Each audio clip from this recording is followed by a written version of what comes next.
The dining room was silent when my daughter, Kendall, rose from her chair. All eyes turned toward her, as if she owned the stage, the leading lady in a performance I hadn't known I was attending.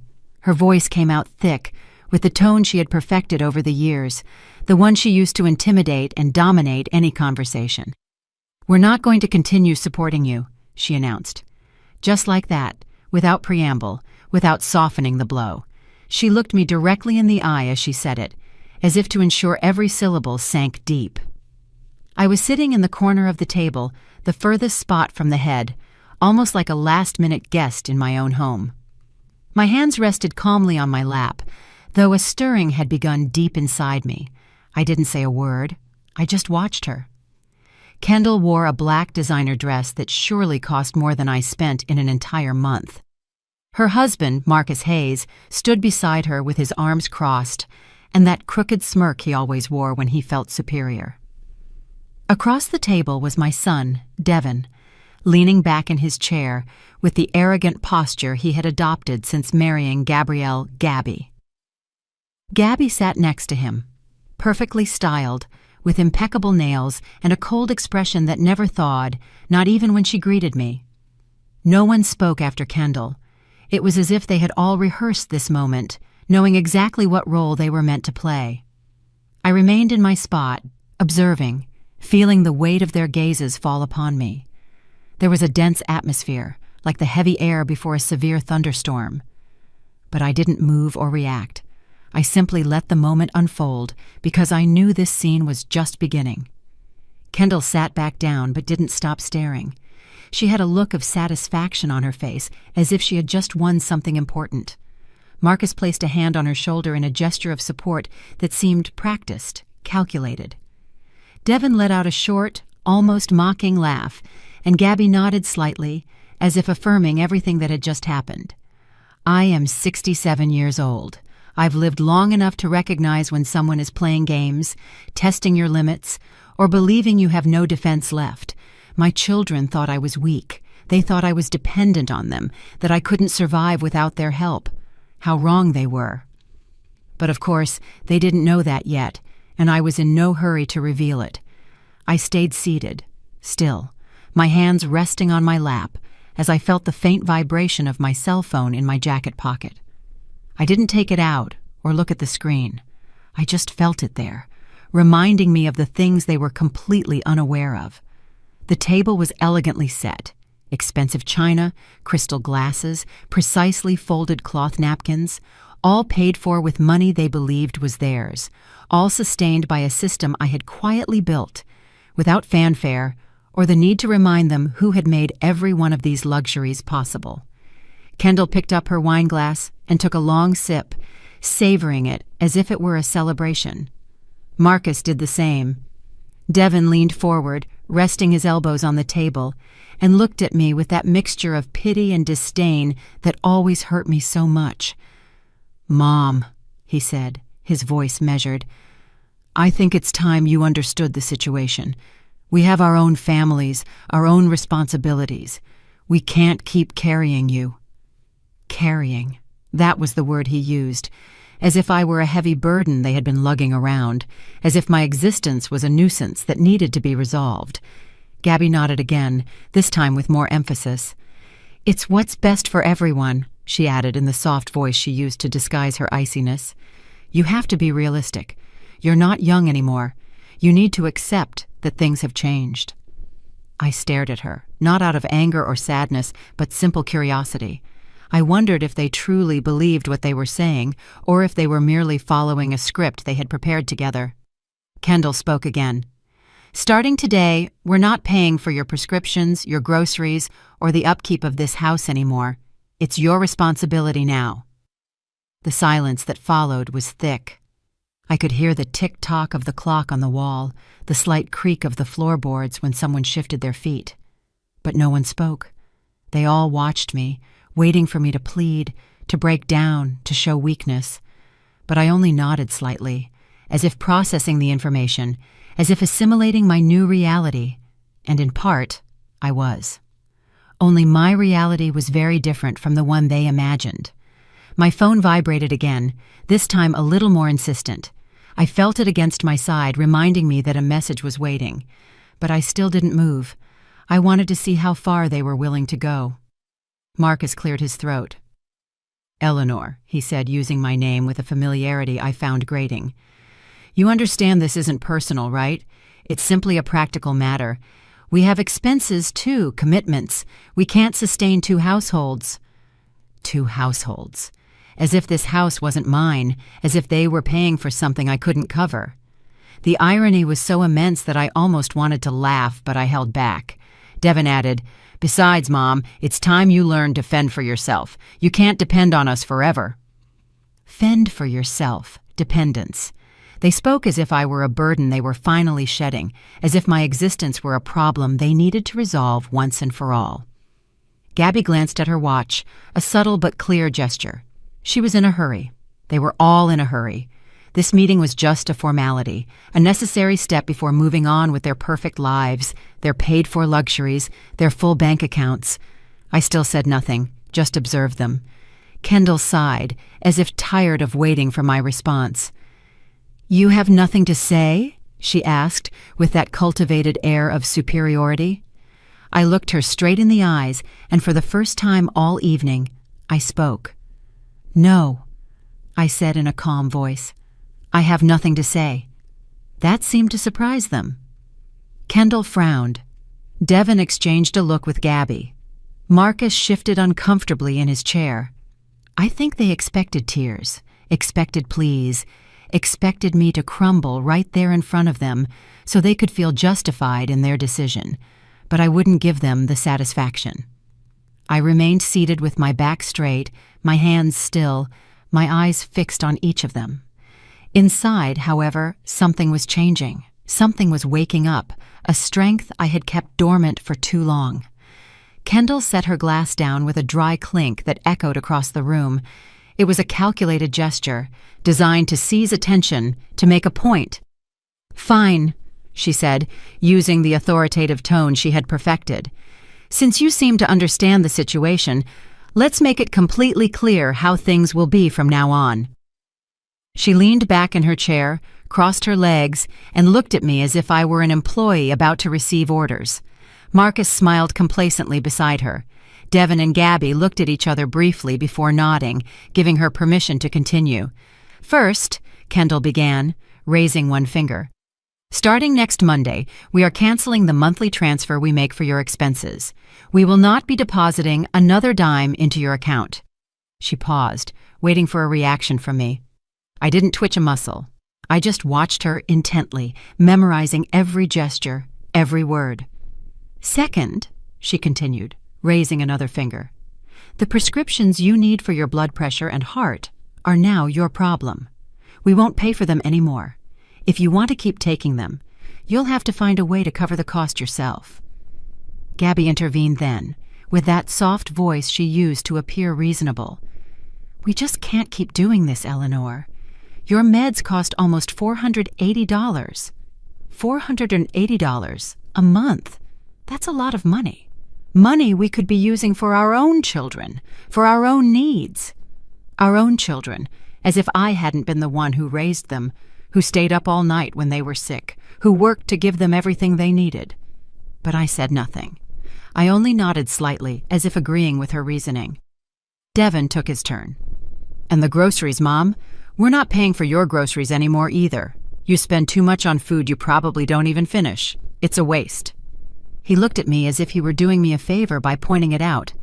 "You need to learn to manage your money better. Buy only what's necessary and live with less." Live with less. How easy that was to say when they lived surrounded by luxuries they hadn't even earned.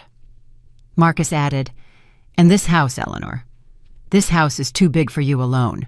The maintenance expenses are huge. The gardener, the cleaning service, the repairs. We've been paying for all of that for years." Kendall took back control of the conversation. "Exactly. This house is far too big for you. You should consider moving to something smaller, more manageable. A modest apartment where you won't have so many expenses, where you can live within your means without depending on us." A modest apartment. They were telling me to leave the house where I had lived for over 30 years, where I had raised my children, where every corner held a memory. And they said it so casually, as if it were the most logical thing in the world. "It's not that we want to kick you out," Devon added with a smile that tried to look sympathetic, but only succeeded in looking phony. "It's just that you need to understand you are no longer our responsibility. We gave you everything for years. We supported you, we took care of you, but enough is enough. It's time for everyone to take charge of their own lives." Take charge of their own lives. The irony was so profound that I had to bite my lip not to smile. If only they knew what I knew. If only they had the slightest idea who was really supporting whom. Gabby pulled out her phone and started scrolling through the screen. "In fact," she said without looking up, "we calculated how much we've spent on you over the last 5 years. Between prescriptions, groceries, house maintenance, utilities, and other things, we've invested nearly $200,000 in you." She looked up and pierced me with her eyes.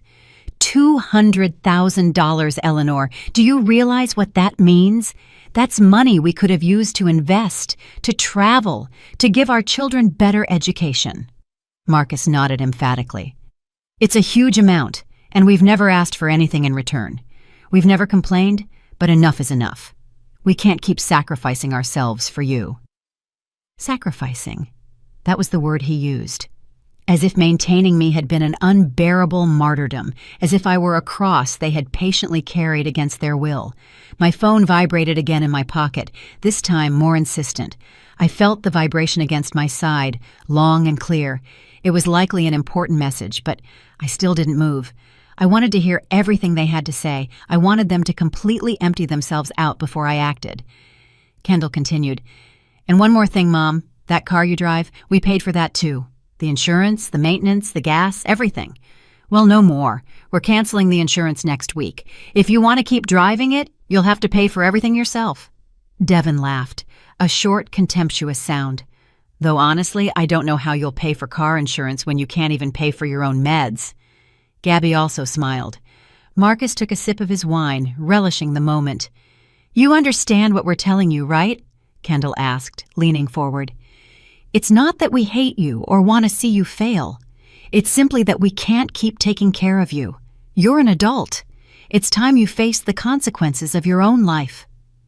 The consequences of my own life, as if I had been irresponsible, as if I hadn't worked every day of my existence to give them everything they had, as if I hadn't been the one who built this empire they now believed was theirs. Marcus added, "And frankly, Eleanor, you should be grateful for everything we've done for you so far.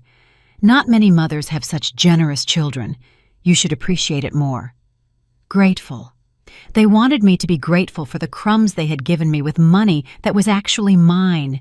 They wanted me to thank them for humiliating me in my own house. The situation was so absurd that for a moment I felt a strange calm settle over me, an absolute certainty that this was about to change in a way they couldn't imagine. Kendall stood up again, walked toward the window, and looked out at the perfectly manicured lawn I had designed years ago. "This house could sell for a lot of money," she said without turning to look at me. "In the current market, it could easily be worth $1.7 million, $1.7 million, maybe more. It's a beautiful property in an exclusive North End district neighborhood." She turned and looked directly at me. "It would be a shame to waste it by keeping it just for one person who can't even handle the basic expenses." Devon stood up as well. "Mom, what Kendall is trying to say is that you should consider selling this house, moving to something simpler, and with the money you get from the sale, you could live comfortably for the rest of your days without having to depend on us." Gabby added, "It would be the most sensible, the most practical thing. Everyone wins." Everyone wins, of course. They wanted me to sell the house so they could get their hands on part of the money. It was obvious, so obvious it was almost comical. My phone vibrated one last time. This time, it was a different, shorter vibration, an additional notification. 2 messages waiting. I reached into my pocket and slowly took it out. Everyone fell silent, watching me. Kendall frowned. "What are you doing?" she asked, sounding annoyed. I looked at the screen.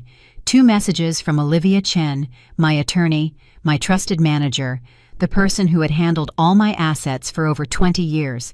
I opened the first message. It read, "Mrs. Shaw, approved the monthly transfer of $12,000 that your children requested for their personal expenses. $12,000. That's what each couple received every month from my account. Money I authorized without question, money they squandered on luxuries while telling me they couldn't afford to support me." I opened the second message, awaiting your confirmation to process the payment before month-end closing. I looked up. All 4 of them were staring at me with different expressions. Kendall looked irritated. Devin was curious. Marcus and Gabby were impatient. None of them had any idea what I had just read. None suspected what was coming. I slipped the phone back into my pocket and looked at them all calmly. "Continue," I said softly. "You're not finished talking yet." Kendall looked at me with confusion for a moment, as if she hadn't expected me to tell her to keep going, but she quickly regained her composure and sat back down in her chair with that air of superiority that characterized her. "Fine," she said, crossing her arms. "Since you insist on continuing, let's be completely clear about everything." Marcus nodded beside her, adjusting the expensive watch on his wrist, the watch that probably cost more than $10,000, and looked like a trophy he'd earned through his own efforts. "Starting now," Kendall declared firmly, "we will not be responsible for any of your expenses. Not prescriptions, not groceries, not utilities, not maintenance, nothing, absolutely nothing." She paused for her words to have the desired effect. "If something breaks in the house, you fix it. If you run out of food, you buy it. If you need to see a doctor, you pay for the visit. Is that clear?" I nodded slightly, without changing my expression.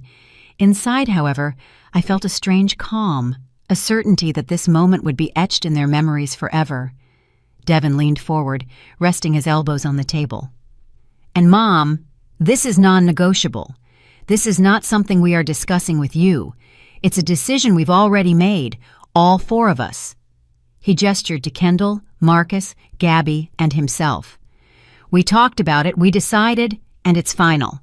Gabby added with the voice that tried to sound sweet, but only managed to be condescending. "We hope you understand and don't take it personally. It's simply that we also have the right to live our lives without this constant burden." Constant burden. There was that word again. As if I had been dead weight all these years.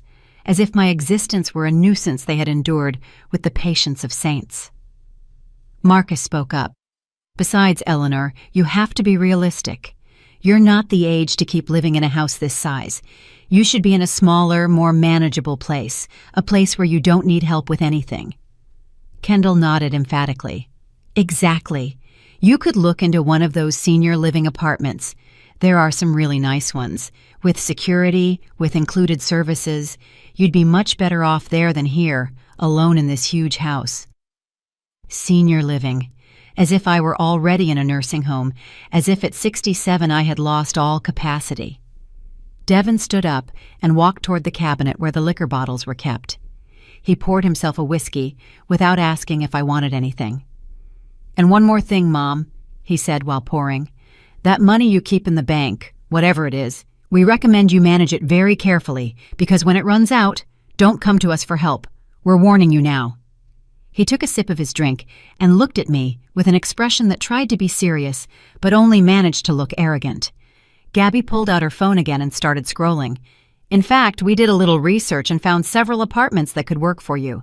Small, 1-bedroom units in decent areas. Some cost around $1,500, $1,500 a month in rent." She looked up at me. "With whatever savings you have, you could live there for a while.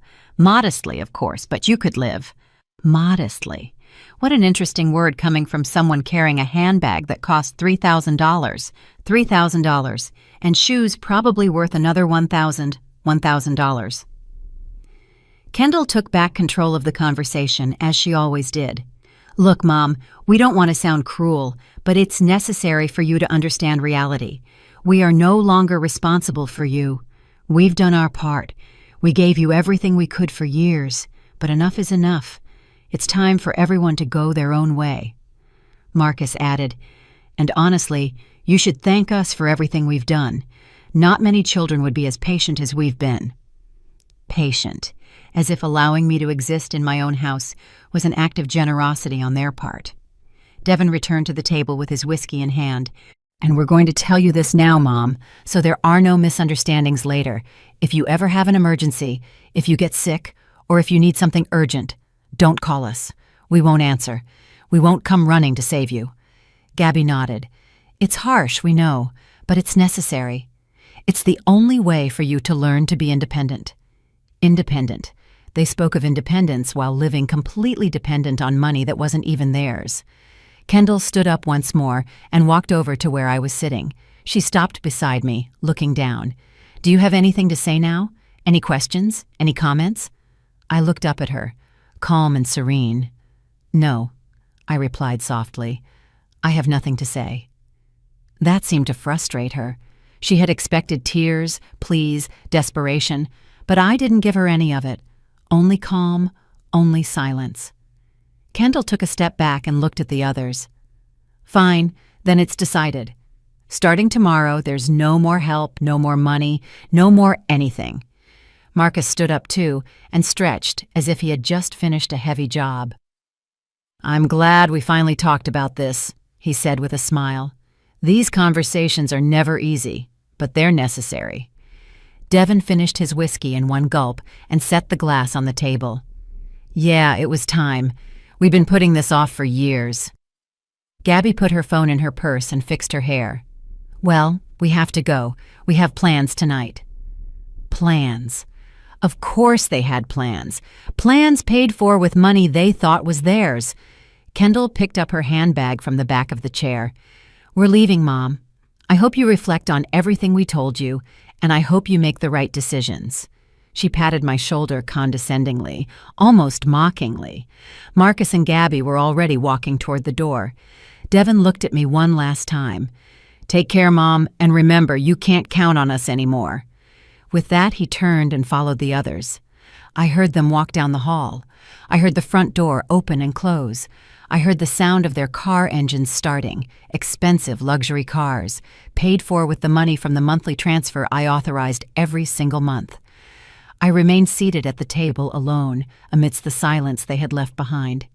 The wine glasses were still on the table, the plates untouched.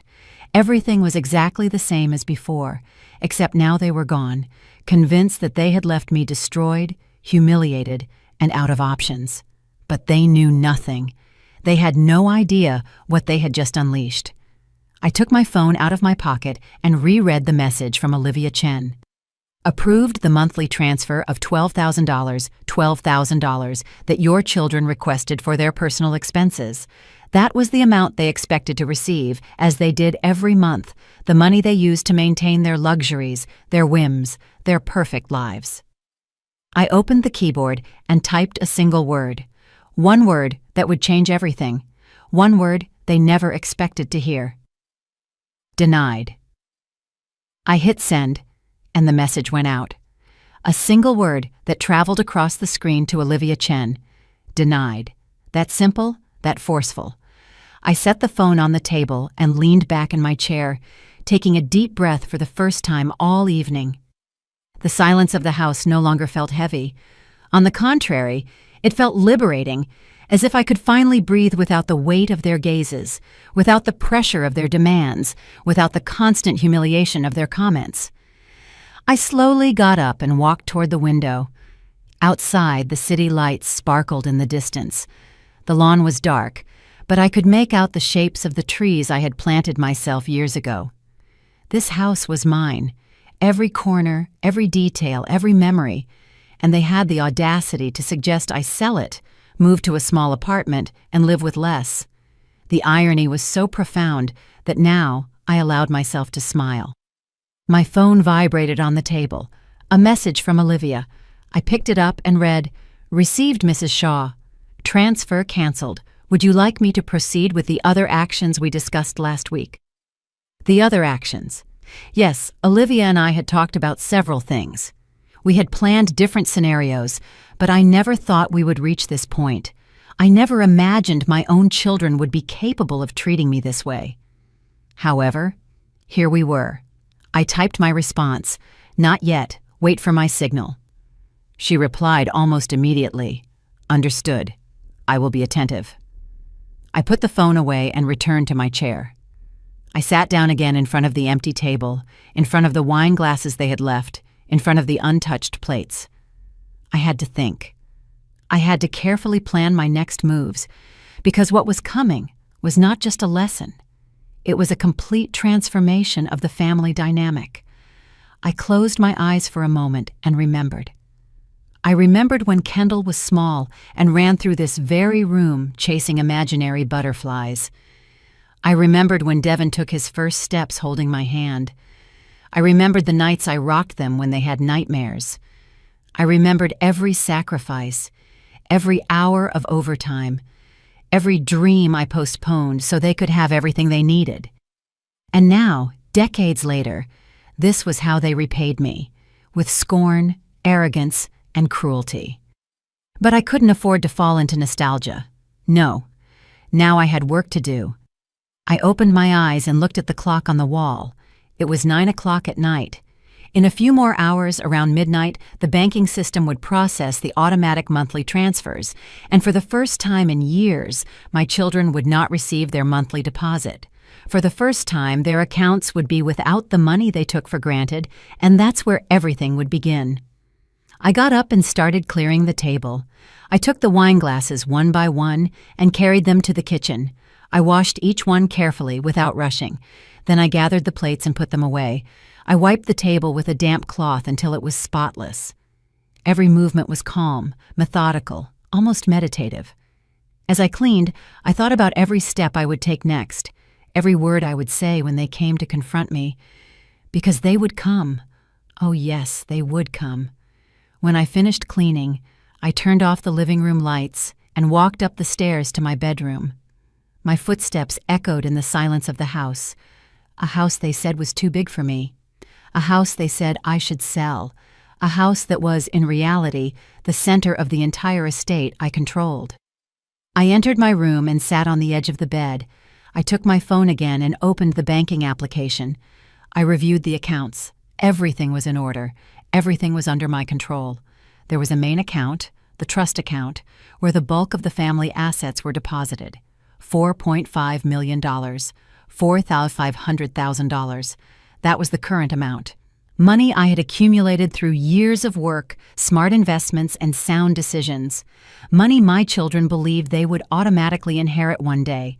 Money I could actually manage as I wished, because the trust was in my name. I was the sole administrator. I had all the decision-making power. Then there were the secondary accounts, the accounts from which the monthly transfers were made to each of my children. $12,000 for Kendall and Marcus, $12,000. $12,000 for Devin and Gabby, $24,000 monthly that came out of my pocket, which they spent without remorse while telling me they couldn't support me anymore. The hypocrisy was so great it was almost comical. I reviewed the transfer history, years and years of monthly payments without fail. I had never denied them anything. I had never questioned how they spent the money. I closed the app and put the phone on the nightstand. I lay down on the bed, still dressed, and looked at the ceiling. Tomorrow would be an interesting day, a very interesting day, because when they checked their accounts and saw that the deposit hadn't arrived, they would start to worry. They would call the bank, check their statements, and slowly begin to understand that something had changed, that the game was over, that the mother they had humiliated held more power than they ever imagined. I closed my eyes but couldn't sleep. My mind was too active, too alert. I thought of their faces when they discovered the truth. I thought of their reactions when they realized that everything they had depended on me, my signature, my approval, my will. For years I had remained silent, allowing them to believe they were the providers, the generous ones, the ones keeping me afloat. But now that silence was broken, and what came next would change everything forever. The sun streamed through my bedroom window as it did every day, but this morning Everything felt different. I woke up early, before the alarm, with a clarity of mind I hadn't experienced in a long time. I got up, showered calmly, and dressed with care. I chose a simple but elegant pearl gray dress. I tied my hair back and put on the pearl earrings my mother had given me decades ago. I wanted to look good. I wanted to look strong because today was the day everything would change. I went downstairs and brewed coffee. The aroma filled the kitchen as I poured a cup and sat by the window. Outside, the gardener was already working, pruning the hedges as he did every Wednesday. The gardener my children said I could no longer afford. I took a sip of coffee and smiled slightly. If they only knew. My phone rested on the table in silence. It was still early. There were no alarm signals from them yet, but I knew it wouldn't be long. Bank transfers were processed in the early morning. They must have noticed by now. It was 8:15 when the first message arrived. It was from Devon. "Mom, there's a problem with my account. Do you know anything about it?" I read it without replying. I left the phone on the table and continued drinking my coffee. 5 minutes later, another message. This time from Kendall. "I need to talk to you urgently. Call me." I didn't reply to that either. I took my time. I finished my coffee, washed the cup, and sat in the living room with a book. A book I wasn't really reading, but which gave me a perfect excuse to appear occupied.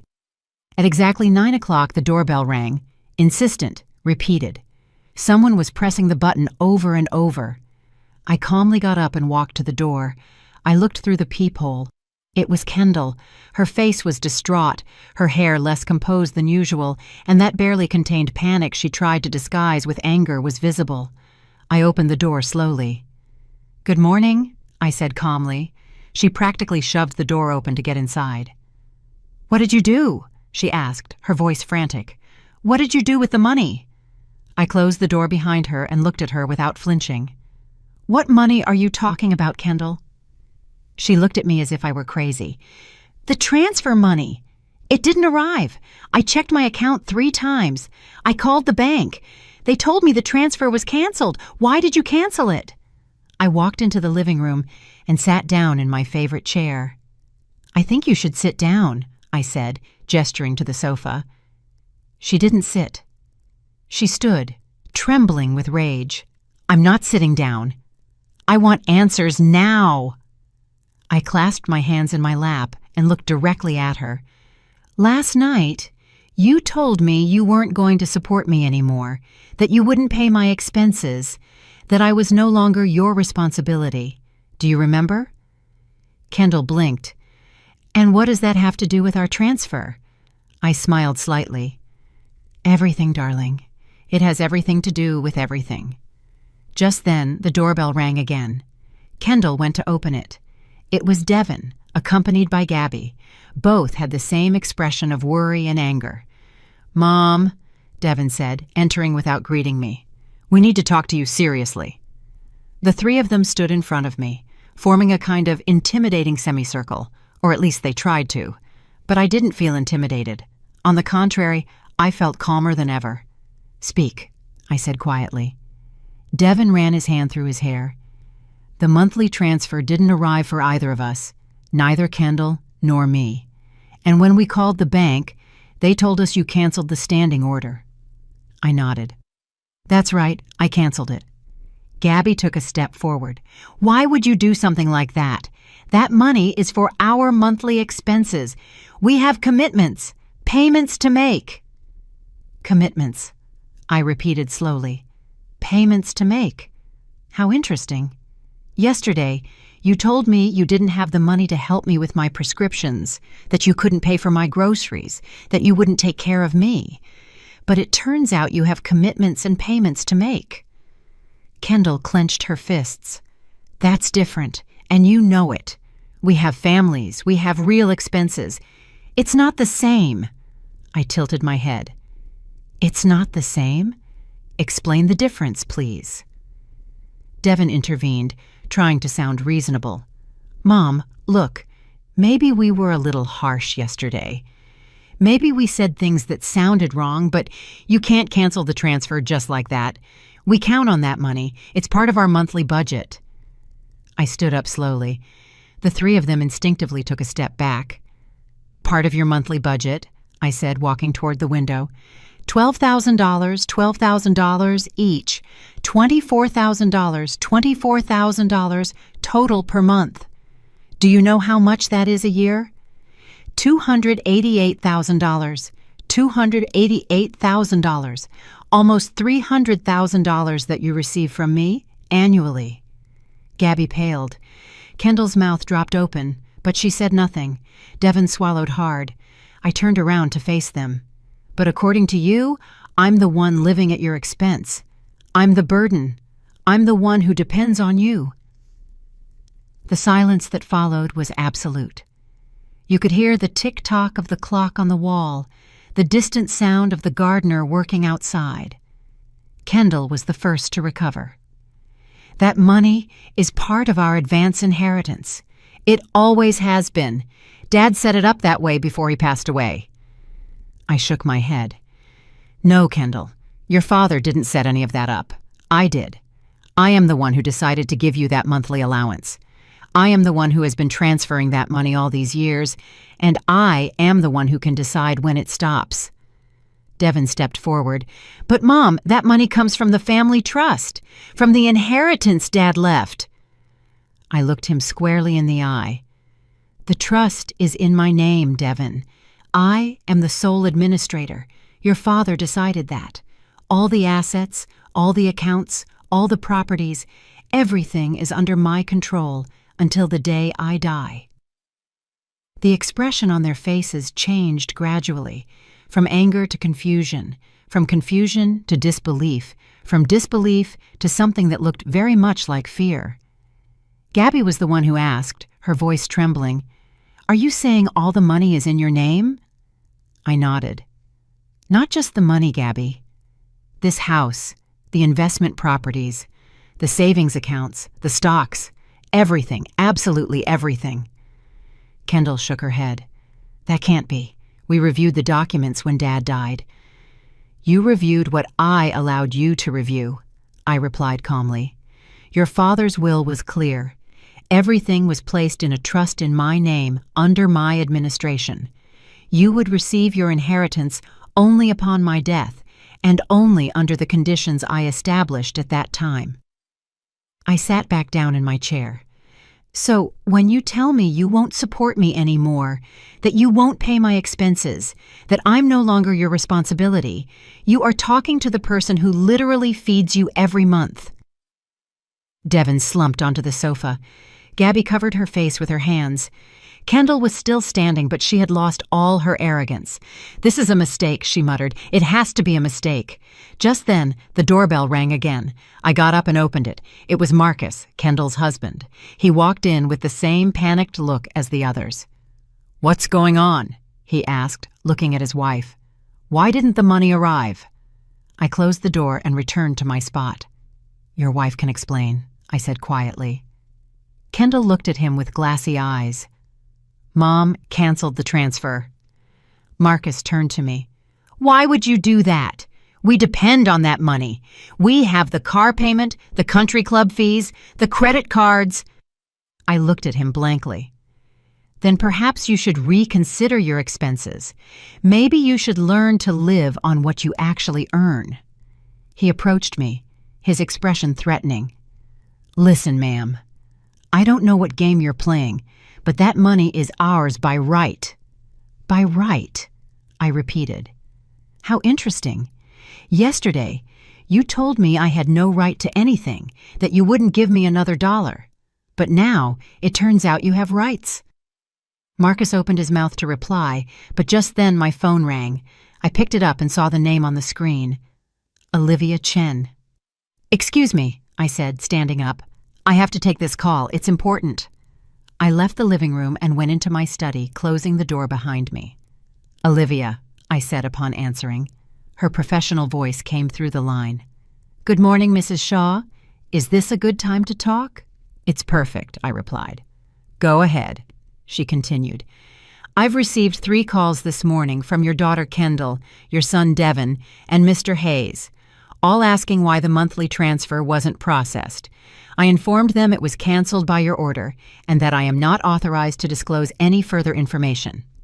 I smiled. Perfect. Thank you, Olivia. She paused before asking, "Do you want me to proceed with the next phase?" I looked toward the closed study door. I could hear my children's agitated voices arguing among themselves on the other side. "Yes," I said firmly. "Proceed with everything. I want it executed exactly as we planned." Olivia replied with her usual efficiency. "Understood. In an hour, you will have the documents in your email for review and electronic signature. Once signed, the changes will be effective immediately." I hung up the phone and stood in the study for a moment. I took a deep breath. What was coming next was irreversible. But they had made their decision yesterday, and I was making mine today. I returned to the living room with a firm step. The four of them were still there, huddled together as if planning their next strategy. When they saw me enter, they all fell silent. I sat down in my chair and looked at them one by one. "Sit down," I said, my voice quiet but authoritative. This time, they obeyed. Kendall and Marcus on the large sofa, Devin and Gabby on the armchair. They all looked at me with a mixture of confusion and fear I hadn't seen on their faces before. "Let's clarify a few things," I began. "And I want you to listen carefully because I will not repeat myself." None of them said anything, only watched me, waiting. "First, this house we are sitting in is in my name, not the trust's. I bought it with my own money before your father passed away. The deed says Eleanor Johnson Shaw. Just my name, no one else's." Kendall started to open her mouth, but I held up my hand. "I'm not finished." "Second," I continued, "the two properties you believe are family investments, the ones that rent for $3,500 each per month, those are also in my name. I receive those rents. I pay the taxes. I decide what to do with that money." Devin shifted uncomfortably in his seat. "Mom, we didn't know," I interrupted him. "Of course you didn't know because you never asked. You were never interested in how the family finances worked. All you cared about was receiving your money every month." Gabby spoke, her voice weak. "But the trust, Dad left the trust for everyone." I looked at her intently. "The trust exists, yes, and it currently holds $4.5 million, $4,500,000. But I am the sole administrator. I decide when it is distributed, to whom it is distributed, and in what amounts. Your father's will was very clear on that. He trusted my judgment. He trusted that I would know how to do the right thing." I stood up and walked toward the window again, and for years I did what I believed was right. I gave you a monthly allowance without asking, without conditions, without demanding anything in return. I turned to look at them. But yesterday, you decided I was a burden, that you wouldn't support me anymore, that I was no longer your responsibility. Kendall tried to speak. "Mom, we just wanted—" I raised my voice for the first time. "Do not interrupt me." She shut her mouth immediately. "Yesterday, you made a decision. Today, I am making mine. There will be no more monthly transfers. It's over. Finished." The silence that followed was crushing. Marcus turned pale. "But we have commitments. The car I drive costs $1,500. $1,500 a month. The club membership is $800. The credit cards." I cut him off. "Then sell the car. Cancel the membership. Pay off your credit cards with your own money, with what you earn from working." He looked at me in disbelief. "Are you serious?" I nodded. "Completely serious. As serious as when you told me yesterday you wouldn't pay for my prescriptions anymore." Devin stood up. "Mom, this is insane. You can't just cut us off like this. We need that money." I looked at him with a calm I didn't know I possessed. I needed my prescriptions. I needed groceries. I needed to know that my family had my back. But according to you, that didn't matter anymore. Gabby began to cry, silent tears rolling down her perfectly made-up cheeks. "Please," she whispered. "We have 2 children in private schools. We can't pay the tuition without that money." "Then perhaps you should switch them to public schools," I replied, unperturbed. Or maybe you should look for a job, Gabby, because as far as I know, you haven't worked a single day since you married my son. She sobbed harder. Devin hugged her, but he looked at me with a mix of anger and desperation. Kendall stood up as well. You can't do this. It's our money. It's part of our inheritance. I shook my head. It's not your inheritance until I die, and according to the trust rules, I can modify the distribution conditions whenever I deem it necessary. Marcus stood up abruptly. This is abuse. We're going to sue you. We're going to challenge the trust. I looked at him without fear. Go ahead. But I warn you, the trust was designed by the best corporate lawyers in the state. It is completely protected, and a lawsuit could take years to resolve. Do you have money to pay lawyers for years? He clenched his fists, but said nothing more. He knew they didn't have that money, not without the monthly transfers. My phone vibrated in my pocket. I took it out and saw an email from Olivia. Documents ready for signature. I looked at my children and their spouses. All of them were watching me with faces full of despair. Is there anything else you need to know? I said, putting the phone away.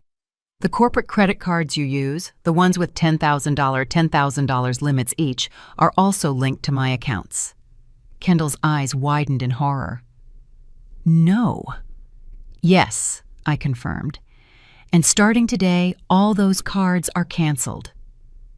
Devin took a step toward me. Mom, please, you're overreacting. We can talk about this. We can come to an agreement. I looked at him with sadness. Yesterday was the time to talk. Yesterday was the time to come to an agreement. But you chose to humiliate me. You chose to treat me as if I were worthless, as if my existence were a nuisance that needed to be eliminated. I sat down again. Now, you live with the consequences. Gabby knelt in front of me, literally kneeling. Please, Eleanor, think about your grandchildren. They're not to blame for this. I looked down at her. My grandchildren will be fine, and if you truly love them, you will find a way to give them what they need by working, like all normal people do. Kendall was trembling. And what are we going to do? How are we going to live? I shrugged. That's exactly what I asked myself yesterday, when you told me you wouldn't support me anymore. I guess you'll have to find out for yourselves. Marcus walked toward the door. This isn't over, he said, his voice menacing. You'll see. I didn't move. The door is open. You can leave whenever you like. He left, slamming the door behind him. Kendall followed him, but before she went out, she looked at me with eyes full of tears.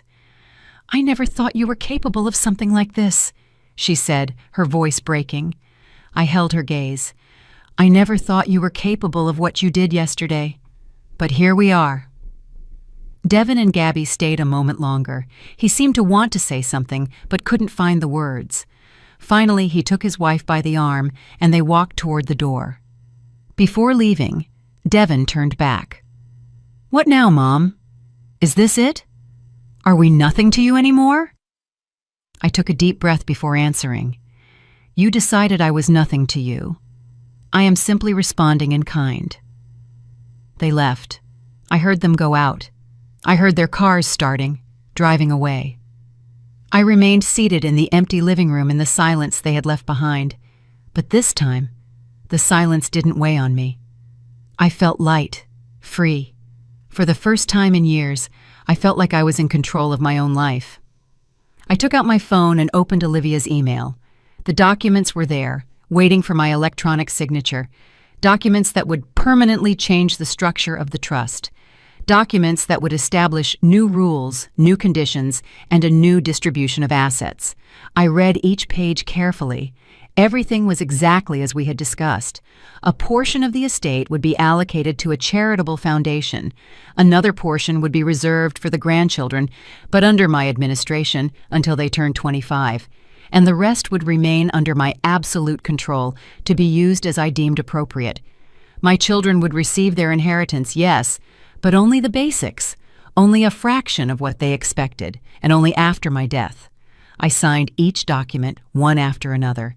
Each signature was an act of liberation. Each signature was a declaration of independence. When I finished, I sent everything back to Olivia. "Done," I wrote. "It's official now." She replied almost immediately. "Documents received and filed. Changes are effective immediately." "Congratulations, Mrs. Shaw. You made a very brave decision." I left the phone on the table and leaned back in my chair. Brave. Perhaps. Or maybe it was just time to stop being invisible. The next 3 days were completely silent. Neither Kendall nor Devin called me, not a message, not a visit, nothing. It was as if they had disappeared from the map, but I knew they were out there trying to process what had happened, trying to find a solution to their new reality, a reality where they no longer had unlimited access to the money they had always taken for granted. I used that time for myself. I read books I had postponed. I walked in the garden. I cooked my favorite meals. I slept without that constant weight on my chest. On the 4th day, a Saturday morning, a certified letter arrived. It was from a law firm I didn't recognize. I opened it calmly, sitting in my study with a cup of tea beside me. The letter was exactly what I expected. A legal notification from Kendall Shaw and Devin Shaw requesting a complete audit of the family trust and questioning my capacity to administer it. They alleged financial irregularities and possible manipulation by third parties. I smiled slightly. How predictable they were. I picked up my phone and called Olivia. She answered on the second ring.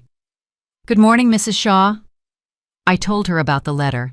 I heard her dry laugh on the other end of the line. "I expected it," she said. "In fact, I received a call from that same firm late yesterday afternoon.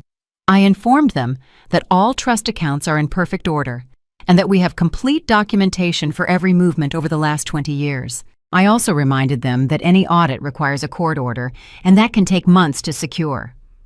"And what did they say?" I asked. Olivia sighed. "They got nervous. I think they expected me to panic or to give in to the pressure, but when I explained that the trust is completely protected and that you have absolute authority according to the original will, they fell silent. They ended the call by saying they would evaluate their options. I nodded, even though she couldn't see me. "Perfect. We'll keep everything in order. If they want a legal war, let them have it, but they won't find anything." I hung up and stared at the letter for a moment longer. My own children trying to have me declared incapable, trying to take control of what I myself had built. The pain of that betrayal was deep, but it no longer surprised me. I had learned in these last few days that people show their true colors when money is involved. I tore the letter into small pieces and threw it in the trash. It wasn't worth keeping. It wasn't worth giving it more importance than it had. That same afternoon, while I was reading in the living room, the doorbell rang. I peered through the window before opening. It was Gabby, alone, without Devin.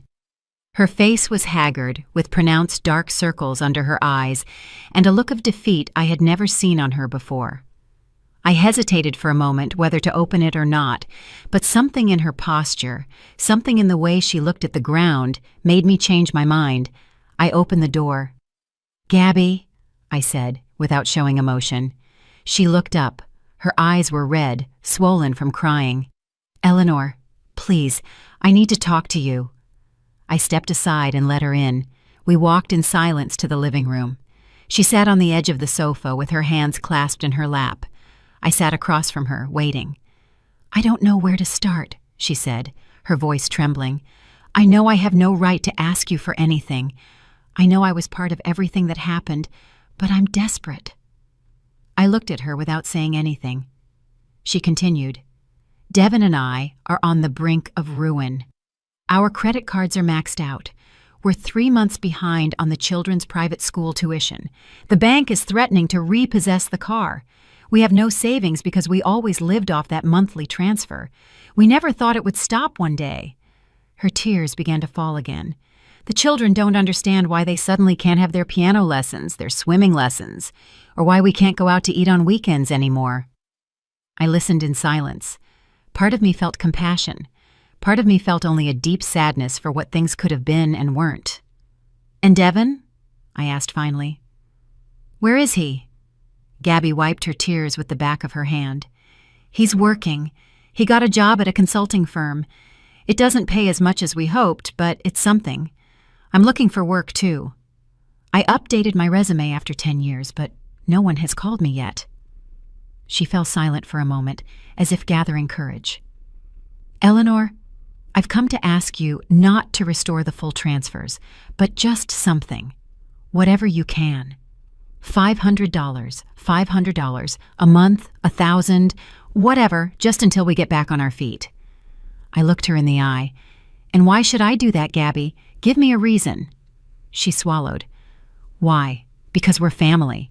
Because your grandchildren aren't to blame for what we did. Because I know deep down you're not cruel. I stood up and walked toward the window. Outside, the gardener was still working. Life continued. Do you know how much my monthly prescriptions cost? I asked without turning to look at her. $480 every month. And you told me you wouldn't pay for them anymore, that it was my problem. I turned around. Do you know how much I spend on groceries a month? Maybe $300. And you said it was a waste, that I should learn to live with less. Gabby bowed her head. I know we were awful. We were unfair. And I'm sorry, truly. I'm sorry. I returned to my chair. Are you sorry because it was cruel? Or are you sorry because now you are suffering the consequences? She didn't answer. She had no answer.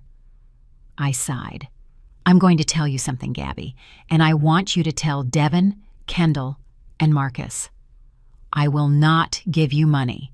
Not $500, not 1,000, nothing. Because you need to learn what it means to earn a living. You need to understand the value of work, effort, and sacrifice. But, she tried to interrupt. I raised my hand. I'm not finished. However, there is something I will do. I will directly pay for my grandchildren's private school tuition. I will not give the money to you.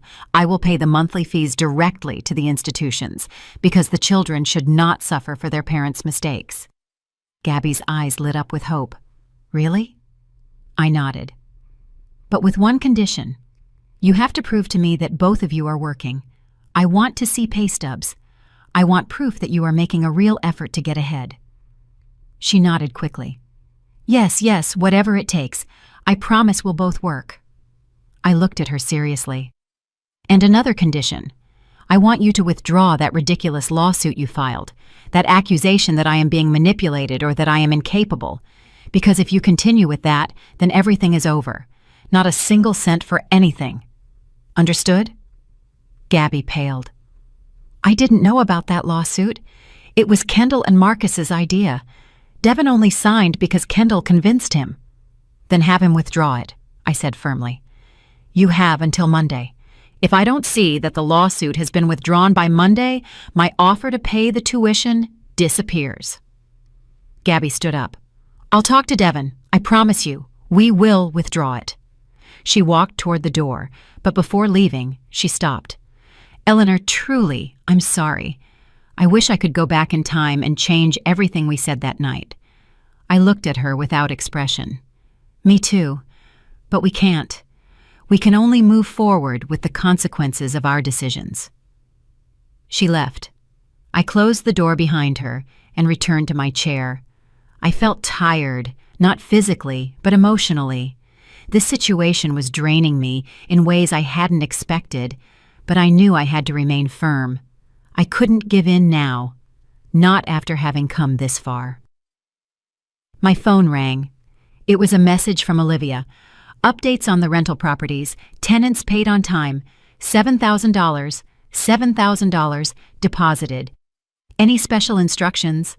I replied, allocate $2,000 to the foundation. Keep the rest in the reserve account. She confirmed the instruction. The foundation. That had been my idea for some time, a foundation to help older women in vulnerable situations. Women who, like I could have been, found themselves alone, without resources, abandoned by their own families. I wanted something good to come out of all this. I wanted my pain to have a purpose. On Monday morning, I received notification that the lawsuit had been withdrawn. The law firm sent a formal letter discontinuing all accusations. I called Olivia to confirm. "I saw it," she said. "They withdrew everything. Officially, there is no longer any legal action against you." That afternoon, Gabby sent me a photo. It was a job contract. She had secured employment at a private school as an administrative assistant. The salary wasn't much, $2,800, $2,800 a month, but it was a start. "I start next week," her message read. "Thank you for giving me this opportunity." I didn't reply, but that same afternoon, I contacted my grandchildren's schools and paid the past due tuition. I also paid the next 3 months in advance, not for them, but for the children. Always for the children. 2 more weeks passed before I heard from Kendall again. 2 weeks in which I had begun to quietly rebuild my life. I had started attending a book club for women my age. I had resumed my yoga classes that I had abandoned years ago. I had begun to feel alive again. I felt stronger, more self-assured, and for the first time in a long time, I slept soundly all night without waking up with anxiety. On a Tuesday afternoon, as I was returning from my yoga class, I saw Kendall's car parked in front of my house. She was sitting in the driver's seat with her hands on the steering wheel, looking straight ahead. It wasn't the luxury car she used to drive. It was a more modest, older model. I parked in the driveway and got out of my car. Kendall did the same. We looked at each other over the hood of the vehicles. She looked different, thinner, with her hair less styled, without that sheen of arrogance that had always characterized her gaze. "Mom," she said, her voice soft. I didn't reply. I just waited. She walked toward me slowly. "Can we talk?"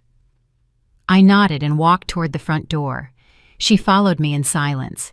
We went into the living room and sat down in the same places where everything had begun weeks ago. But now the atmosphere was completely different. There was no longer tension, just a kind of mutual weariness, a resignation to face the reality of what had happened. "Marcus and I are getting a divorce," she said without preamble. I looked at her without surprise. Somehow I already knew. "When the money ran out," she continued, "when the card stopped working, when we had to sell the car, when we lost the country club membership, everything fell apart. We started fighting, first about the debts, then about everything else. He blamed me, I blamed him, and it went on until there was nothing left." She fell silent for a moment, staring at her hands. "We had to sell the house. Well, the bank practically forced us. We were behind on the mortgage. What we got barely covered the debts. Now I'm living in a small 2-bedroom apartment. Nothing like what we had before." She looked up at me. "And before you ask, I'm working. I got a job at a boutique. I sell clothes. I earn commission on every sale.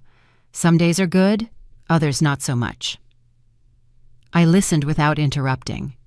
She continued. "Marcus is working too. He drives for a rideshare app. He says it's temporary, that he's looking for something better, but the truth is, neither of us has any real experience in anything. We spent years living off that money you gave us, and we never learned to do anything useful." Her voice broke. "We never learned to value what we had." Tears began to roll down her cheeks, silent tears she made no attempt to hide. "Mom, I've come to tell you that you were right. About everything. We were ungrateful. We were cruel. We treated you as if you were worthless, when, in reality, you were the one holding everything up. And the worst part is we knew it. Deep down, we always knew. But it was easier to pretend we were the generous ones, that we were the ones supporting you." She wiped her tears with the sleeve of her blouse, a simple, ordinary blouse, nothing like the designer brands she used to wear. "Do you know what's saddest?" she asked. "I lost more than money. I lost my marriage. I lost my dignity. I lost years of my life pretending to be someone I wasn't. But most of all, I lost your respect, and that's what hurts the most." I remained seated, observing her. Part of me wanted to get up and hug her. Part of me wanted to comfort her. as I had done so many times when she was a child. But another part of me, a stronger part, knew that this moment was necessary, that these tears were part of the process, that the pain she was feeling was the only way she would truly understand what she had done. So I didn't move. I just waited for her to calm down. When she finally lifted her head, her eyes were swollen and red. "I don't expect you to forgive me," she said in a hoarse voice. "I don't know if I could forgive something like this if I were in your place. I just wanted you to know that I'm sorry. Truly, I'm sorry." I took a deep breath before speaking. "When did you realize?" I asked. She looked at me confused. "Realize what?" I clarified. "When did you realize you had made a mistake?" Kendall looked down. "I think it was when we had to sell the living room furniture. That furniture that cost $30,000, $30,000. We had to sell it for $10,000 because we needed to pay the water and electricity bill. And as I watched them load it onto the truck, I thought of you. I thought of how simply you lived while we squandered money on things we didn't need. I thought of all the times we saw you wearing the same clothes, carrying the same old handbag, while we bought new things every month. And there," she continued, "I realized that you weren't the one living at our expense. It was us. It was always us. And all that resentment we felt toward you was nothing more than disguised guilt. Guilt because deep down we knew we were abusing your generosity, that we were taking advantage of your love. And instead of thanking you, we attacked you. We made you feel small so we could feel big." I nodded slowly. "At least now you understand." Kendall wiped her face with the sleeve of her blouse. "Do you know what's saddest?" she asked. "I lost more than money. I lost my marriage. I lost my dignity. I lost years of my life pretending to be someone I wasn't. But most of all, I lost your respect, and that's what hurts the most." I stood up and walked to the kitchen. I prepared 2 cups of tea. I returned and offered one to Kendall. She took it with trembling hands. We sat in silence for a moment, sipping our tea. The silence was no longer awkward. It was simply honest. "I haven't lost all my respect for you," I said finally. She looked up, surprised. "At least you had the courage to come here, to face what you did, to tell the truth. That counts for something." Kendall let out a shaky sigh. "Have you heard anything from Devon?" she asked. I shook my head. "Gabby came a few weeks ago. I told her I would pay the children's tuition directly, but I haven't heard anything from Devon. Not a call, not a message." Kendall nodded. "He's angry, very angry. He says what you did was unfair, that you left us out on the street, that a mother doesn't do that." I felt a sharp pang of pain in my chest, but I didn't show it. A mother also doesn't deserve to be treated the way I was treated. Devon needs to understand that before we can talk. Kendall drank more tea. "He's working too, and Gabby got a job, but he won't accept reality. He still believes all this is temporary, that somehow everything will go back to the way it was." "It won't go back," I said firmly. "It will never be the way it was." Kendall nodded. "I know. I've accepted it, but he hasn't yet." We fell silent again. We finished our tea. Kendall stood up. "I should go. I have a shift at the boutique in an hour." I stood up too. We walked to the door together. Before leaving, Kendall stopped. "Mom, do you think you can ever forgive me?" I looked her in the eyes. "I don't know, Kendall. Forgiveness isn't something you can force. It takes time. It requires more than just apologies. It requires real change, actions, not just words." She nodded. "I understand. And I'm going to show you that I've changed. I don't know how long it will take, but I'm going to show you." She turned to leave, but stopped again. "And the trust, the changes you made are permanent?" I nodded. "Yes, they are permanent.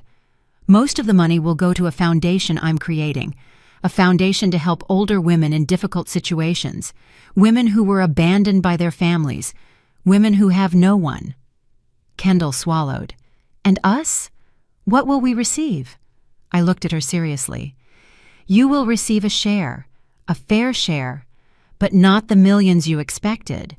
Perhaps $200,000 each when I pass away. Enough for you to have something, but not enough for you to fall back into the same mistakes." She nodded slowly, processing the information. "And if we show that we've changed, if we work hard and rebuild our lives?" I shrugged. "Then you will have your own achievements to be proud of. You will have lives you built with your own hands, and that will be worth more than any inheritance." Kendall looked at me with a mixture of sadness and understanding. "You're right," she whispered. "You are absolutely right." I watched her walk to her car, get in, and start the engine. I watched her drive away down the street, and for the first time in weeks, I felt something akin to hope. Maybe not everything was lost. Maybe, with time and effort, we could rebuild something of what we had. But this time, it would be different. This time, it would be based on mutual respect, honesty, and a real understanding of who each of us was. I returned to my study and opened my laptop. I had an email from Olivia. "Mrs. Shaw, the documents for the foundation are ready. We just need to define the official name and the logo. Do you have a preference?" I thought for a moment. Then I typed my response. "Call it the Invisible Women Foundation, because we all deserve to be seen. We all deserve to be valued, regardless of our age." Olivia replied quickly. "Perfect. That's a powerful name. I will proceed with the registration." I closed the laptop and leaned back in my chair. I looked out the window at the garden. The sun was beginning to set, painting the sky in shades of orange and pink. It was beautiful, peaceful, and for the first time in a long time, I felt that way too. Beautiful, peaceful, whole. I didn't need my children's approval to feel valuable. I didn't need their money because it had always been mine. I didn't need their apologies to move forward with my life. But if those genuine apologies came one day, if they demonstrated with actions that they had changed, then maybe, just maybe, we could start over. Not as we were before, but as something new, something stronger, something built on truth instead of convenient lies. That night, I slept soundly, without nightmares, without anxiety, only with the certainty that I had made the right decisions, that I had defended my dignity, and that I would never again allow anyone to make me feel invisible. 3 months after that conversation with Kendall, my life had taken a course I never imagined. The Invisible Women Foundation was officially registered and functioning. We had helped 12 women in difficult situations, women who had been abandoned, scorned, and forgotten by their own families. We provided them with temporary financial support, legal advice, and, most importantly, we restored their dignity. Every story I heard reminded me that I was not alone, that what had happened to me was happening to many others. One Thursday afternoon, while reviewing the foundation documents in my study, the doorbell rang. I wasn't expecting visitors. I peered through the window and saw Devin standing on the porch, alone without Gabby. His hands were in his pockets, and he was looking down at the ground. I hesitated for a moment. It had been months since we had spoken. Since that terrible meeting, I hadn't had any contact with him, but something in his posture, something in the way he waited, made me open the door. "Mom," he said when he saw me. His voice sounded different, softer, more humble. "Can I come in?" I stepped aside without saying anything. We went into the living room. He sat on the edge of the sofa, just as Kendall had done months ago. I took my usual seat. I waited for him to speak. Devin ran his hands over his face. He looked tired, older. "I don't know how to start this," he said finally. "I've been rehearsing what I was going to say for weeks, but now that I'm here, all the words are gone." "Start at the beginning," I told him calmly. He nodded. "The beginning. The beginning was when I failed you, when I treated you like you didn't matter, when I allowed Kendall to take control of that conversation and I didn't say anything to defend you." He looked up at me. His eyes were bright, as if he were holding back tears. "Mom, I've spent these months thinking about everything, about how we got to that point, about how we became such awful people." He stood up and walked toward the window. "Do you know what's the worst part? I knew. I always knew we lived off your money. I always knew that $12,000 monthly came from you. But it was easier to pretend we were the generous ones. It was easier to believe our own lie. He turned to look at me. And when Kendall proposed that meeting, that conversation where we were going to tell you we wouldn't support you anymore, I knew it was wrong. I knew it in my heart, but I didn't have the courage to object. He returned to the sofa and sat down. Gabby told me. She told me we were making a mistake, that we were being cruel, but I didn't listen to her. I was too busy trying to impress Kendall, trying to prove that I too was strong, that I too could make tough decisions.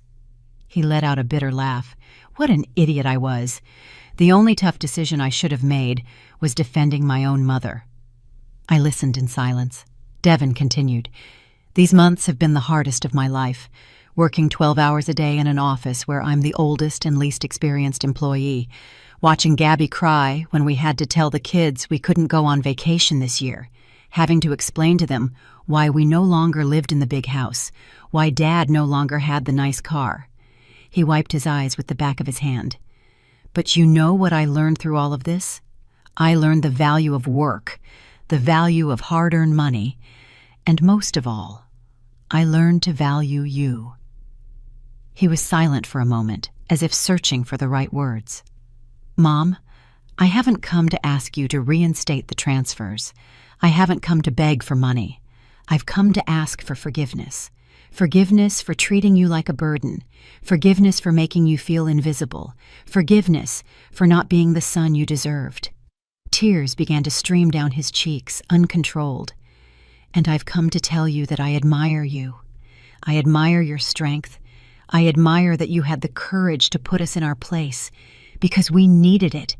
God, how we needed it. I felt something move in my chest, something that had been frozen for months. Do you really understand, Devin, or are you just saying what you think I want to hear? He looked me directly in the eyes. I understand, Mom.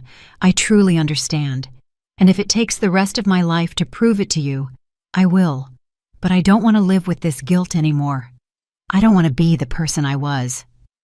I stood up and walked over to the family photos on the cabinet. I picked up one where Devin was 5 years old, and I was holding him in my arms.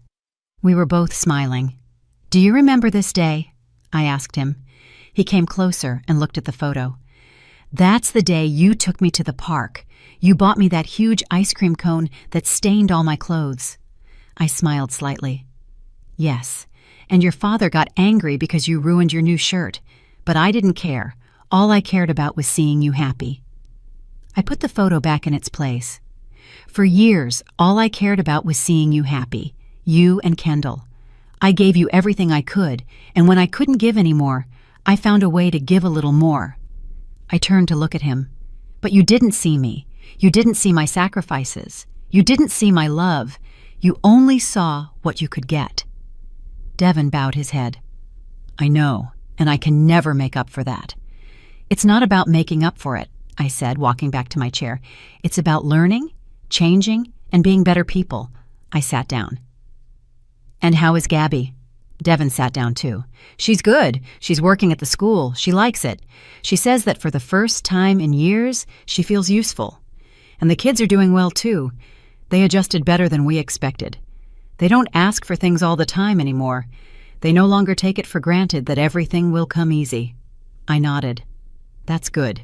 Children are resilient, and this experience, though difficult, will teach them valuable lessons. Devin leaned forward. Mom, there's one more thing I want to tell you. Gabby and I have been saving. It's not much, only $100 a month. But we want to give you something back. We know we can never repay everything you gave us, but we want to try. I raised my hand. I don't want your money, Devin. Keep it. Use it for your family, for your children. He insisted. But we need to do this. We need to feel like we're paying off our debt to you. I shook my head. You don't owe me money. You owed me respect. You owed me dignity.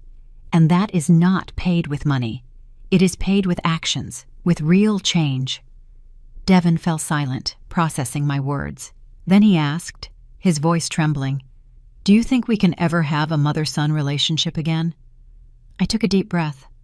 "I don't know, Devin. The damage was very deep, the wounds very painful. But I've seen changes in Kendall.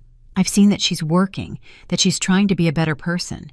And if you do the same, if you demonstrate with actions that you have changed, then maybe, just maybe." He nodded, wiping his tears. "That's all I can ask for. A chance." He stood up. "I won't take up any more of your time. I just wanted you to know that I'm sorry, that I'm working on being better, and that I hope to earn your trust again someday." He walked toward the door. Before leaving, he stopped. "Oh, and Mom, I heard about the foundation, about what you're doing for those women. It's beautiful. It's exactly the kind of thing Dad would have been proud to see." Those words touched me more than I expected. My husband. He would have been proud, or perhaps disappointed by how his children treated me. Probably both. "Thank you," I said simply. Devin left and closed the door softly behind him. I remained seated in the living room for a long time, thinking, feeling, processing everything that had happened in these months. That night, while I was preparing dinner, I received a message from Kendall. "Mom, Devin called me. He told me he went to see you. I'm glad he did. I also want you to know that I'm still working on being better. I'm going to therapy. I'm learning about myself, about why I acted the way I did. I still have a long way to go, but I want you to know I'm trying. I love you." I read the message several times. I love you. It had been months since I heard those words from my children. I didn't know if I was ready to say them back, but at least it was a start. I replied, "I'm glad you're seeking help. Keep going. Change takes time, but it is possible." I didn't say I love you back. Not yet. But I didn't close the door completely either. A week later, I was in the foundation office when Olivia walked in with a folder. "Mrs. Shaw, I have the final figures for the quarter. The foundation has helped 18 women so far. We've spent $45,000 in direct support. The results are incredible. Many of them are already back on their feet, working, rebuilding their lives." I smiled. That's exactly what I wanted to hear. Olivia sat across from me. "And there's something else. We received an anonymous donation of $3,000. $3,000. We don't know who made it, but the message said, 'so that other mothers never feel invisible.'" I felt a lump in my throat. I didn't know who had made that donation, but I had my suspicions. Maybe Kendall, maybe Devin, maybe both. It didn't matter. What mattered was that the message was getting through, that something was changing. The months continued to pass. The foundation grew. We helped more women. I became more involved in community activities. I made new friends, women my age who had been through similar situations, women who understood. And slowly, very slowly, I began to rebuild my relationship with my children. It wasn't like before. It would never be like before. But it was something new, something more honest, something based on mutual respect rather than obligation or convenience. Kendall continued working at the boutique. She was eventually promoted to manager. Devin was promoted at his firm. Gabby continued at the school and began studying to earn her master's degree in education. All of them were building real lives, lives earned through their own efforts. And I was proud of that, more proud than I had ever been when they were living off my money without doing anything. One afternoon, almost a year after that terrible meeting, we were all gathered again in my living room, but this time it was different. My children brought food they had prepared themselves. They brought my grandchildren, who hugged me with genuine affection. And for the first time in a long time, I felt like we were a family. Not perfect, with wounds that were still healing, but a real family. Kendall approached me before leaving that night.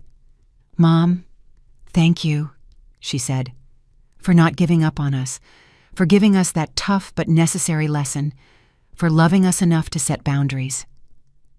I hugged her, and this time when I whispered, "I love you," I meant it. Devin did the same. He hugged me tightly and whispered in my ear, "You are the strongest woman I know, and one day I hope to be half as brave as you." When everyone left, I remained seated in my living room, looking at the photos, remembering the journey. From that terrible night to this moment of peace, it hadn't been easy. It had hurt more than I imagined, but it had been worth it. I had rediscovered myself. I had recovered my dignity.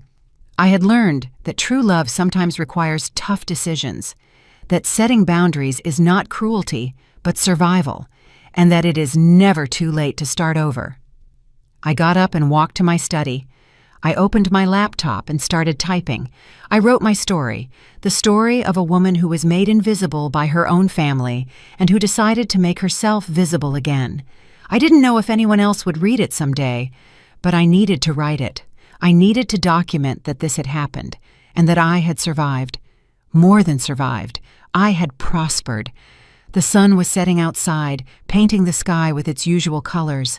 I looked out the window at the garden I loved so much, at the house that was mine, at the life I had rebuilt, and I smiled, a genuine, deep smile, full of peace.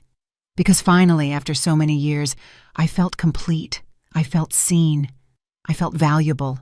Not because my children told me so, not because I had money, but because I knew it myself. And that was the only thing that truly mattered. 2 years have passed since that night that changed everything. 2 years since I spoke that simple yet powerful word, denied. 2 years since I decided that my dignity was worth more than maintaining a false peace.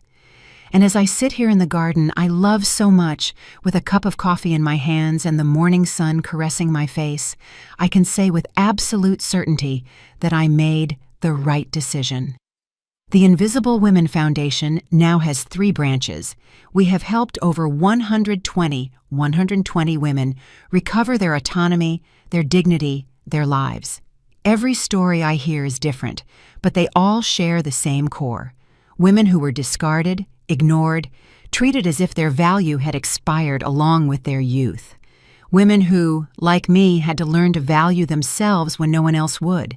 And seeing them flourish, seeing them recover their strength, is the greatest gift I could have given myself. Olivia is still my right hand. She is no longer just my attorney or manager. She is my friend, my confidant, the person who was there when everything collapsed, and who is still here now that everything has been rebuilt. A few weeks ago, she told me something that stuck with me. "Eleanor, what you did wasn't revenge. It was justice. There's a difference." She is right. I never sought to destroy my children. I only sought for them to understand, to wake up, to become the people they should have always been. My children. It's funny how our relationship has evolved. Kendall is now the owner of her own boutique, small, modest, but entirely hers. I visited her a month ago and saw the pride in her eyes when she showed me every corner of the place. She introduced me to her employees. She told me about her expansion plans, about how she is saving every penny to achieve them. She is no longer the arrogant woman who depended on someone else's money to feel important. She is a real businesswoman, building something with her own hands. Devin finished his master's degree in business administration while working. He showed me his diploma with tears in his eyes. "I did it, Mom, without anyone's help. I did it." And I felt a surge of pride so deep it almost choked me. This was the son I always knew he could be, not the man who lived on appearances, but the man who fought, who strived, who built. Gabby also finished her degree. She is now a full-time teacher and loves it. She says that for the first time, she understands what it means to earn something through her own merit. I see them every 2 weeks. Family dinners where everyone contributes, where no one expects me to pay for everything, where conversations are real, not superficial. We talk about their struggles, their achievements, their fears, and I share mine too, because now we are equals. I am no longer the silent provider. I am simply their mother, and they are simply my children. No debts, no resentments, just people trying to do better. My grandchildren come to visit me on Saturdays. I teach them to cook, to work in the garden, to value simple things. The oldest, who is now 12 years old, told me recently, "Grandma, my friends say their grandparents give them money all the time, but I prefer what you give me." I asked him what that was, and he replied, "Your time. your stories, your lessons. I cried that night. I cried because that boy understood something that his parents took 40 years to grasp. I still live in my house. The house they wanted me to sell. The house they said was too big for me. But now it is full of life in ways it never was before. On Tuesdays, I have my book club here. On Thursdays, yoga classes in the garden. On Sundays, board meetings for the foundation.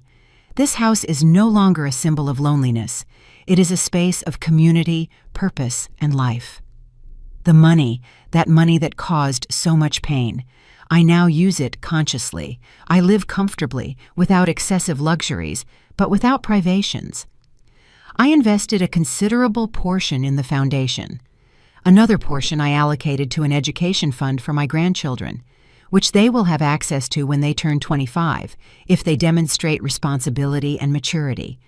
And I manage the rest with care, knowing that every dollar represents work, effort, and decisions. I have learned so much in these 2 years. I've learned that silence is not peace, that giving in is not loving, that allowing abuse, even if it comes from your own children, is not being a good mother, but being an accomplice to their moral deterioration.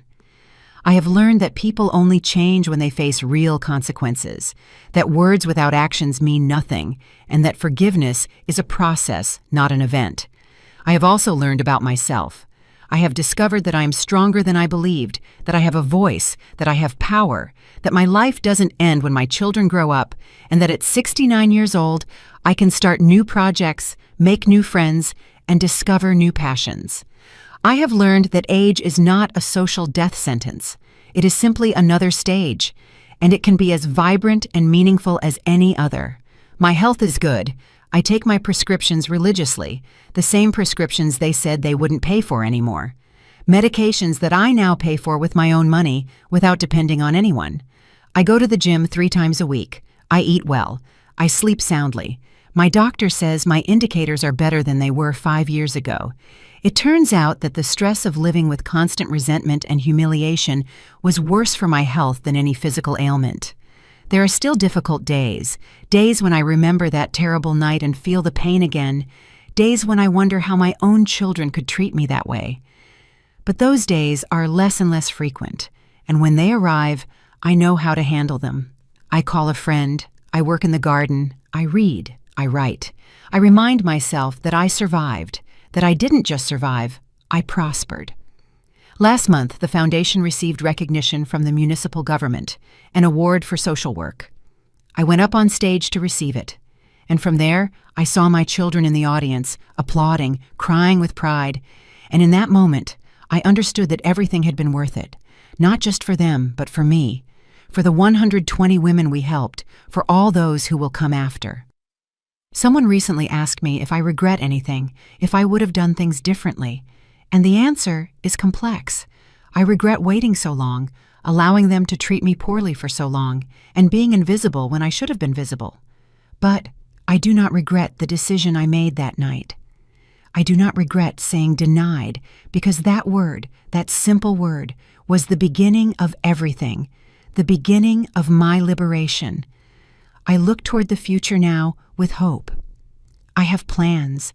I want to expand the foundation to other cities. I want to write a book about my experience. I want to travel, to see places I always dreamed of visiting. I want to continue growing, learning, and living, because now I know something I didn't know before. My life is mine. Not my children's, not my responsibilities, mine. And I have the right, the duty even, to live it fully.